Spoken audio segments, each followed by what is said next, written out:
this is the recursive formula for an arithmetic sequence. And so let me just kind of give you the formula here, and then we'll try to make some sense of it. Like I said, this sequence stuff is always heavy in the notation. All right, so this says a of n equals a of n minus 1 plus d. Okay, so what it really says is this. If I want to know a term, what I do is I take the term before it. Okay, so say for example I wanted to know the fifth term, right? Well, this n is the same, so I'm going to plug it in.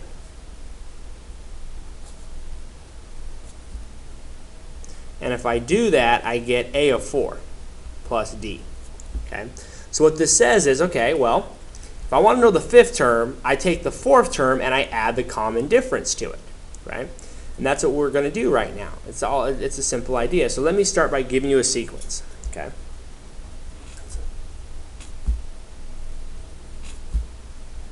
So in this particular sequence, I can figure out that I add a 5 every time.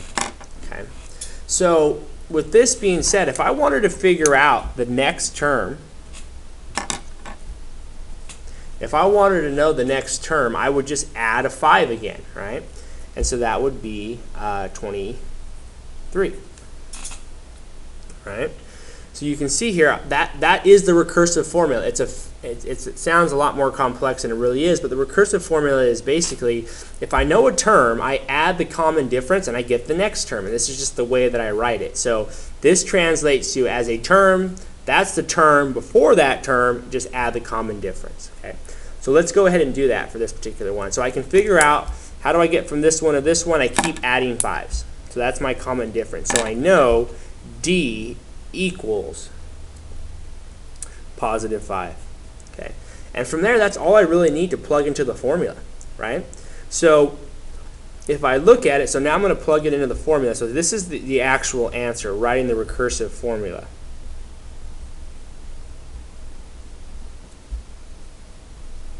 Okay. So let's test it. Let's find a term. Let's find one that we already know. So for example, I know the third term is 13. Okay. So I know, just by looking at the sequence that's given to me, that a of 3 equals 13. So I want to test this formula and see if it works out. Okay, so I want to find a of 3. So here we go. I'm going to say, okay, a of 3 equals a of 3 minus 1 plus 5. Okay, so remember, I don't know what this is yet, so I can't assume anything. Okay. So I say, well, a of 3 equals a of 2 plus 5. All right, so okay. So now I'm going to use substitution, and I know the second term, or I have to know it. The second term is 8. Right? That's the notation for the second term, but the actual second term is 8. Add those up, and that's what it is, right? The second term was 13. Okay? So you can see I've gone all the way to the 1, 2, 3, 4, 5th term. So let's go ahead and let's find the 6th term, one that I don't actually have up there yet. So what's a of 6? Okay. So a of 6 is equal to a of 6 minus 1 plus the common difference. Right? So that's a of 5 plus 5. Well, I know a of 5. This is my 5th term right here. By counting 1, 2, 3, 4, and 5. So I'm going to plug that in. Right? And that's 28. And that would be my, if you look at it, go, oh yeah, just add another 5. All right, let's do one more, and we'll write the recursive formula. Okay. So here's the sequence. -2, -5, -8, -11. So for this to work, the first thing I'm going to realize, what is the common difference? And so if you look at here, how do I get from this one to this one? How do I get from that one to that one? And both of those are -3s. Okay, you go down and you'll see I continue that, right? So my common difference, this is really the only information that I need, is what I want, right? The common difference is -3. So then I'm going to plug it into my formula. Let me just write the generic formula right here. You got to be careful because sometimes this gets a little tricky with negatives.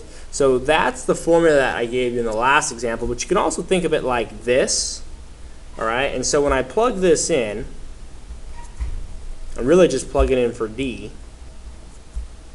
You can see how it's plus -3. Okay, so you wouldn't really see it written like that. You would probably see it written like this. Okay. All right, so let's test it. Let's find a term. So I know if I kind of draw myself a quick little chart here, that's the first term, that's the second term, that's the third term, and that's the fourth term. Let's find the ... the fifth term. Okay, so if I want to know the fifth term,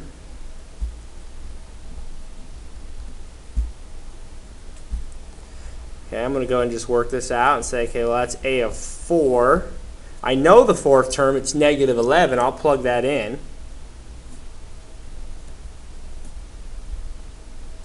And there you go.